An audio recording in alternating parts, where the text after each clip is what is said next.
সবাইকে। দেখো chicken curry আজকের রেসিপি। প্রথমে দেখো আমি একটা কড়া নিয়েছি, কড়াইয়ে সর্ষের তেল দিয়েছি, দিয়ে আলুগুলোকে খুব ভালো করে ভেজে নেব। এখানে বড় বড় আলু, নতুন আলু ব্যবহার করেছি। দেখো আলুগুলোকে একটু লাল লাল করে ভেজে নেবো, এখানে নুন আর হলুদ না দিয়ে। দেখতে আলুর কালারটা হয়ে গেছে, এবার আলুটা ভেজে আমি তুলে নিচ্ছি। এবার যে ওই তেল আছে ওই তেলেই রান্নাটা করব। প্রথমে হচ্ছে কি গরম মশলা, দুটো এলাচ আর দারচিনির একটা টুকরো দিয়ে দিয়েছি, জিরে দিলাম ফোড়ন। এবারে কেটে রাখা পেঁয়াজ আমি দিয়ে দেবো, একটা তেজপাতা দিয়েছি। এভাবে রান্না করলে চিকেনের স্বাদ হয় খুব ভালো, এবং গরম মশলার ফ্লেভারটা পুরো যে আমি তরকারিটা করি তার মধ্যে খুব ভালো একটা স্মেল থাকে। এখানে অল্প পরিমাণে আমি পেঁয়াজ নিয়েছি, এখানে তিনটে পেঁয়াজ আমি মাঝারি সাইজের তিনটে পেঁয়াজ আমি নিয়েছিলাম কুচিয়ে, সেইগুলোকে আমি ভেজে নেব। এখানে খুব বেশি লাল লাল করে ভাজার দরকার নেই, কিছুটা ভাজা হয়ে গেলে দেখো আদা রসুন আর কাঁচা লঙ্কা একসঙ্গে পেস্ট করে রেখেছিলাম এখানটায় দিয়ে দিচ্ছি। এবার মাংস অনুযায়ী দেবে, আমি এখানটা প্রায় 4 চামচ ব্যবহার করেছি। দিয়ে পেঁয়াজের সঙ্গে আদা রসুনটাকে খুব ভালো করে কষিয়ে নিতে হবে। এবার একটা কেটে রাখা টমেটো, বড় বড় টমেটো ছিল, সেটাকে আমি দিয়ে দিচ্ছি। দিয়ে এটাকে খুব ভালো করে কষিয়ে নেবো মশলার সঙ্গে। এবার ধুয়ে রাখা মাংসগুলোকে, চিকেনের টুকরোগুলোকে আমি দিয়ে দিচ্ছি। এখানে সমস্ত ধরনের আছে চিকেন,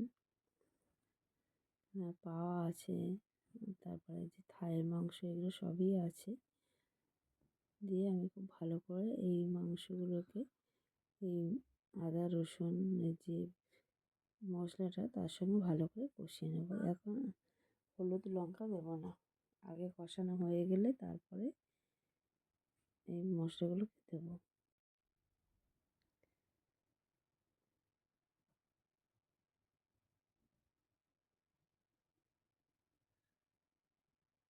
দেখো বন্ধুরা, এবারে এই মশলার সঙ্গে চিকেনটাকে খুব ভালো করে কষিয়ে নিতে হবে। কষানোর পরে এই চিকেন থেকে যতক্ষণ না তেল বেরোচ্ছে ততক্ষণ পর্যন্ত এটাকে ভালো করে কষাতে হবে। খুব বেশি মশলা বা তেল এখানে ব্যবহার করা হয়নি, যেহেতু গরম পড়ছে, যেহেতু ওয়েদারটা চেঞ্জ হচ্ছে, সেই অল্প তেল মশলাতে আমি এই রান্নাটা করেছি। আর দেখো হলুদ গুঁড়ো দিয়ে দিলাম 2 চামচ, আর 2 চামচ লঙ্কা গুঁড়ো দিয়ে দিয়েছি। আর যেহেতু কাঁচা লঙ্কা দেওয়া ছিল সেই জন্য বেশি লঙ্কা ব্যবহার করিনি, আর একটু ঝাল কম দিয়েই রান্নাটা করেছি।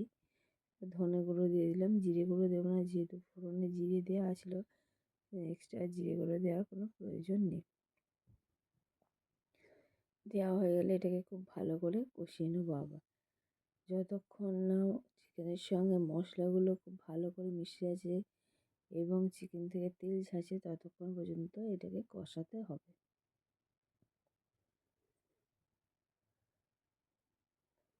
অনেকটা কষানো হয়ে গেছে, এখনও চিকেন থেকে তেমন কোনো তেল ছাড়েনি, এমনিতে তেল কম দেওয়া ছিল, এবারে সেহেতু তেমন কোনো হয়নি। দেখো এবার কষানোটা অনেকটা হয়ে গেছে, আমি যাতে চিকেন থেকে তেলটা ছাড়ে সেই জন্য লবণটা দিয়ে দিলাম। লবণটা দিয়ে আমি আরও মিনিট 2 আমি কষাবো।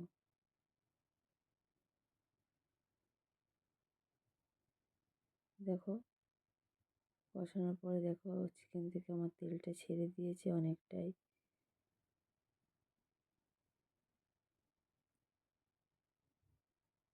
এবার ভেজে রাখা আলুগুলোকে আমি দিয়ে দিচ্ছি, দিয়ে আরও কিছুক্ষণ আমি চিকেনের সঙ্গে আলুগুলোকে কষিয়ে নেব। তা বন্ধুরা, এই চিকেনের সিম্পল কম তেল মশলায় চিকেনের রেসিপি যদি তোমাদের ভালো লাগে তাহলে অতি অবশ্যই একটু লাইক করো, কমেন্ট করো, শেয়ার করো। আর যারা বন্ধুরা আছো নতুন চ্যানেলে যারা সাবস্ক্রাইব করে পাশে দেখো। দেখতেই পাচ্ছ তেল ছেড়ে দিয়েছে অনেকটাই। এবার কষানোটা প্রায় কমপ্লিট হয়ে গেছে। এবার আমি জল দিয়ে দেবো।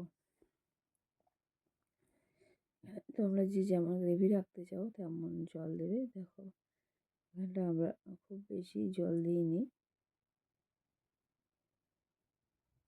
দিয়ে আরও মিনিট 7 আমি ফুটিয়ে নেবো। ফুটিয়ে নিয়ে রেডি হয়ে যাবে আমার এই অল্প তেল মশলায় তৈরি চিকেন কারি। ফুট ধরে গেছে, টক করে ফুটছে এবং আলু আমি দেখেছি আলুটা সিদ্ধ হয়েও গেছে। এবার হয়ে এসছে, এবার নামিয়ে নেব। কমপ্লিট। এবার আমি বন্ধুরা দেখো হয়ে গেছে। এবার আমি গ্যাসটাকে অফ করে দেবো। এবার তোমরা ধনে পাতা দিতে পারো এই অবস্থায়, বা আর একটু গরম মশলার গুঁড়ো দিতে পারো, কিন্তু আমি আর কিছুই ব্যবহার করিনি। তো বন্ধুরা আজকের রেসিপি আমার এই পর্যন্ত।